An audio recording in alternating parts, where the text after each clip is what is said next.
Hey everyone, this is Yami, your Latina next door. Welcome back to my channel. Since you all enjoyed my Valentine's DIYs that I recently shared, I thought I'd go ahead and share another series of Valentine's DIYs. This time I'm doing a neutral color scheme. Now if any of these Valentine DIYs pique your interest, they are already on my channel. I'll go ahead and link to them in the description box below. Now these ones you see right here were from last year, however Dollar Tree still carries the items to make these. Before we start, make sure you hit subscribe and hit that notification bell so that you don't miss another video. Alright, now let's get on to those neutral Valentine's DIYs.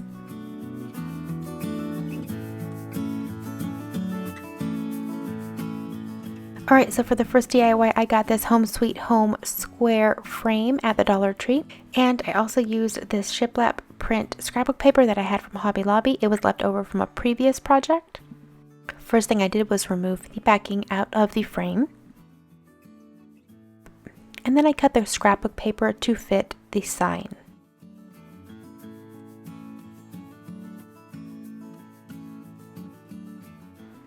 Now I actually used the back of the sign for this, and as you can see I already had a little bit of an issue with the first paper, so I had to try it again. And this time I decided to use just a glue stick and it worked out perfectly. So if you get a glue stick, this is all you need. Now while that dried, I took another pack of those little hearts that I used for my Valentine's garland, and I took a little bit of antiquing wax from Plaid and I added a little bit of water to it to water it down, and I used it as a stain for these hearts. And I simply used a paper towel to wipe off any excess stain that I didn't want.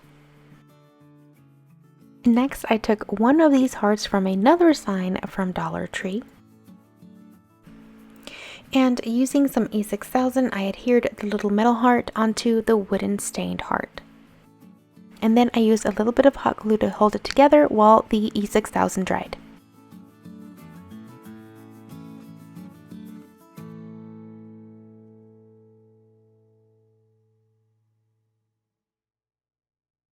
Then I had a small piece of this burlap ribbon, and with the help of a needle I threaded the ribbon through the hole at the top of the heart.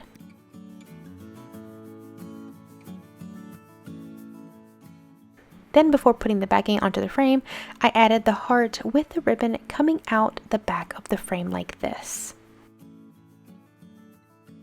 I had to play with the ribbon a little bit just to get it in the right position to my liking, and then I added the backing to it.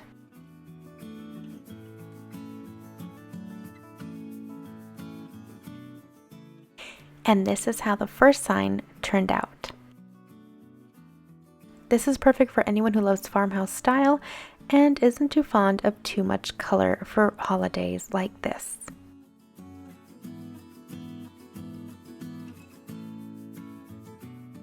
And of course, it coordinates perfectly with my love sign from last year's Dollar Tree DIYs. Alright, so for the next DIY, I wanted it to be a little bit more coastal farmhouse. So I found these two bracelets up by the registers, kind of near where all of the young girls stuff is, and I'm using another one of those little hearts. First thing I did was cut the bracelets to let the beads loose. Next, I cut some embroidery thread and I looped it like this. Next, I put it through the little hole at the top of the heart, and then I pulled the one end out like this. Then I began to string my beads.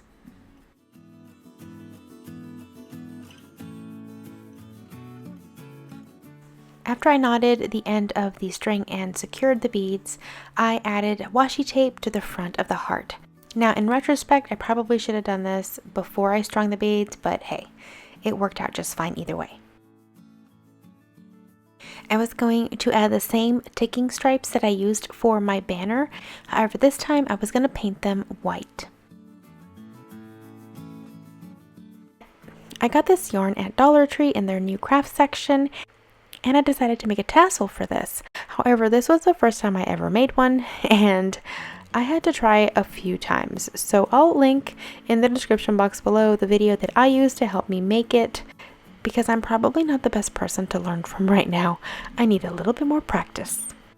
I tied it to the embroidery yarn that I used for the beads, and that was it. Now I have a beautiful set of Valentine's Coastal Farmhouse beads.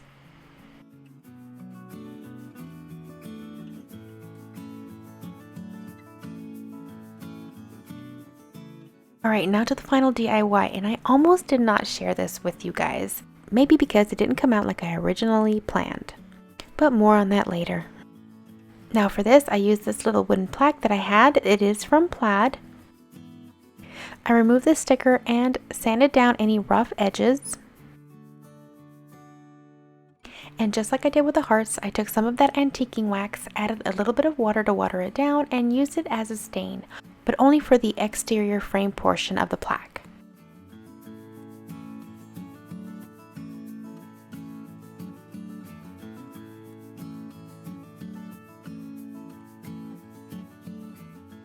Next, I took my full cart white chalk paint and applied it all over the front of the plaque. I gave it 2 full coats.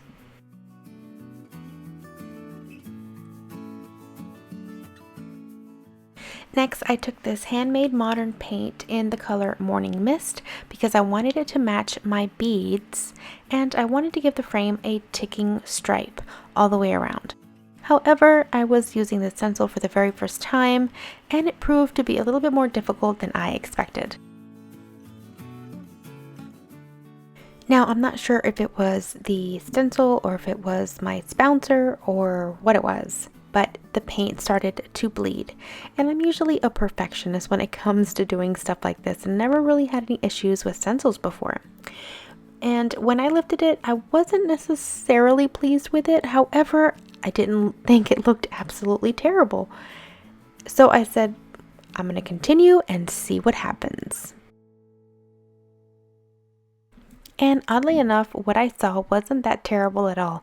As a matter of fact, because of the little bit of bleeding here or there, it actually reminded me of a stamped tea towel. So I decided to go ahead and go with it. So next I took another little wooden heart from Dollar Tree as well, and I adhered it to the little plaque. I also used that little love sign in the back. It comes in a pack of 3, and also decided to adhere it to the little plaque as well. And I also added another one of those little metal hearts to the top of the wooden heart.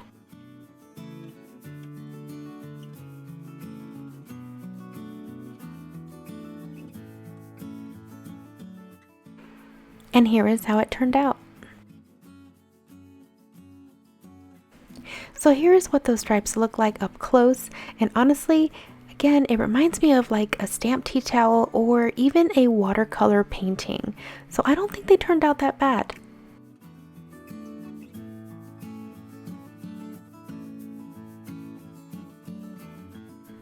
And of course, it's a perfect complement to my Valentine's beads.